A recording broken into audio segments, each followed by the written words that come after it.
دیکھیں ڈرا test match test cricket کی کبھی بھی اچھی ایڈورٹائزنگ نہیں ہوتی ہے، اینڈ آئی ٹوٹلی انڈرسٹینڈ، اس لیے کہ 5 دن میں رزلٹ جو ہے آج کل ملنا چاہیے اور 90% ملتا ہے. بٹ 2-3 چیزیں آپ کے ذہن میں دوبارہ سے میں ڈالنا چاہتا ہوں. سب سے پہلے تو یہ کہ جیسے میں آیا تھا تو سب سے جو ہیڈ لائنز لگی تھیں میرے آنے کے بعد وہ میرے کامنٹس کے اوپر تھیں کہ پچز جو ہیں پاکستان میں یہ ری ڈو ہونے کی ضرورت ہے اور میسیولی ری ڈو کرنا ہے.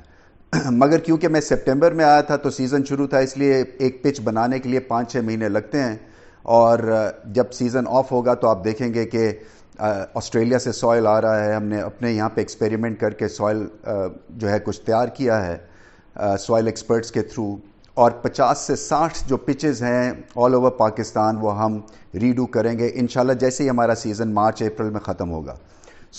مجھے فینس کی جو فرسٹریشن ہے اس کی سمجھ آتی ہے، اور یقینی طور کے اوپر رزلٹ آ جاتا تو بڑا اچھا ہوتا. مگر یہ 3 ٹیسٹ میچ کی سیریز ہے. دیکھیں سوچنے کی بات اور سمجھنے کی بات یہ ہے کہ ابھی بہت کرکٹ باقی ہے، اور ہم صرف for the heck of it ایک تیز پچ یا ایک باؤنسی پچ بنا کے آسٹریلیا کے گود میں کھیلنا نہیں چاہتے. یہ بھی بڑا ضروری ہے کہ جب ہم گھر میں کھیلیں تو اپنی طاقت کے حساب سے کھیلیں. پھر ہمارے لمیٹڈ ریسورسز ہو گئے تھے انفارچونیٹلی، اس لیے کہ ہمارا جو اوپننگ بال پیئر تھا وہ ڈسٹرب ہو گیا کیونکہ حسن علی فہیم دونوں انفٹ ہو گئے تھے. اسی طرح سے برانڈ نیو اوپننگ پیئر تھا ہمارے پاس، اور عبداللہ شفیق نے 2-3 ہی میچ کھیلے تھے. ان کی فارم جو تھی اس کے اوپر تھوڑی سی ایک وریسم نگاہ تھی سب کی کہ کیا اتنے بڑے بولنگ اٹیک کے خلاف وہ کھڑے ہو سکیں گے یا نہیں. امام الحق کی واپسی ہو رہی تھی.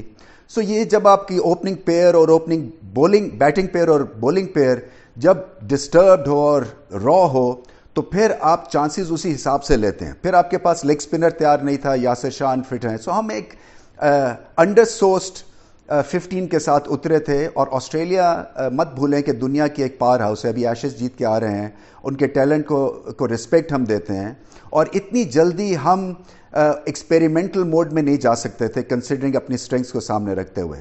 مگر پھر بھی میں سمجھتا ہوں کہ بڑا کانفیڈنس ملا ہے پاکستان کو اس پرفارمنس سے.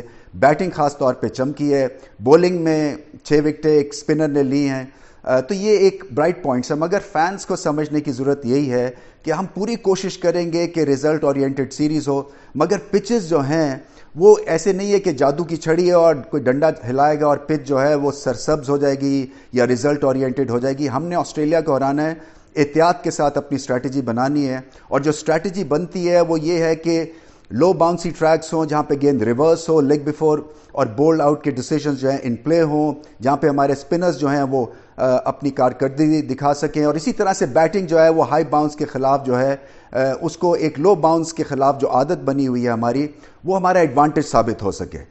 میں پھر سے یہ دہرانے کی کوشش کر رہا ہوں کہ ایڈورٹائزمنٹ اچھی نہیں تھی مگر ابھی بہت سیریز باقی ہے، اور آپ حوصلے کے ساتھ دیکھیں. یہ بہت بڑی ایک ہماری کامیابی ہے کہ آسٹریلیا کے گریٹ پلیئرز یہاں پہ آئے ہوئے ہیں. انڈیویجول لیول کے اوپر there is lot to look forward to, Pakistan کی ٹیم کو بھی سامنے رکھتے ہوئے اور آسٹریلیا کی ٹیم کو بھی سامنے رکھتے ہوئے. اور میں امید یہی کرتا ہوں کہ یہ سیریز جو ہے آگے چل کے اور دلچسپ ہوگی. مگر ایک میچ ابھی ہوا ہے، سو ڈونٹ جمپ دا گن، ابھی بہت کرکٹ باقی ہے.